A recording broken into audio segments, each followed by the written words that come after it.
Back out to that breaking news with Steve Kelso. Developments in that fire in Holland Township. Steve, what's happening now? Yeah, absolutely, Brett. In the last couple of minutes, this story has taken some pretty wacky turns, including the fact that we learned that this was actually an assault. And joining me now is Lieutenant Mark Bennett with the Ottawa County Sheriff's Department. Mark, what can you tell me about what happened here? Well, it appears as though just before the 11 o'clock hour this morning, there was a domestic dispute in this residence behind us here. This domestic dispute involved the landlord or owner of the home and one of the persons renting a room in this particular house.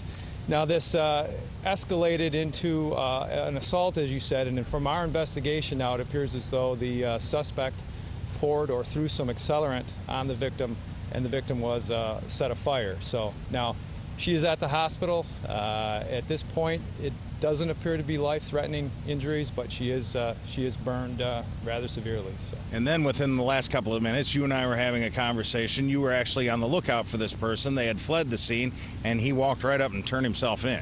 He did. He did. He was not in his vehicle.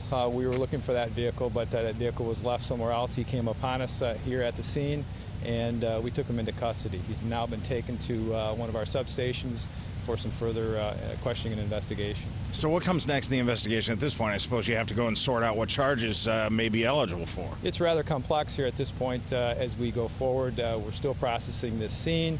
We'll have to get a statement from him if he's willing to do so, and those type of things. So we'll put those pieces of the puzzle together, and hopefully sooner than later we'll have some answers as far as potential criminal charges. All right, Lieutenant, thank you. Lieutenant Mark Bennett, the Ottawa County Sheriff's Department. We will continue to stay on the scene and bring you any other breaking developments as they become available. Back to you. Steve, let me get this straight before you go here. We started talking about just a regular run-the-mill house fire sort of thing to start off with the day, and now right. all of a sudden you're telling me that some kind of accelerant was thrown on this woman. Do you know what the accelerant was?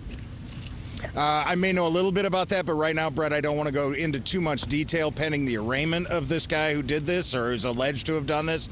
We're going to have a whole bunch of other details as we sort things out throughout the day. This is a very fluid situation, but you're right. When we came up here, we didn't think it was much of a house fire at all. We go to a lot of these, and you could barely tell from the outside of the house that anything had been burned at all, and then everything just started happening really within the last 25, 30 minutes. It all just broke right in front of us, and we actually have some tape of all of that we'll be getting to in later editions of 24-Hour News 8. Yeah, a direct quote from Steve Kelso today. It turned wacky really fast. We appreciate your time today, Steve.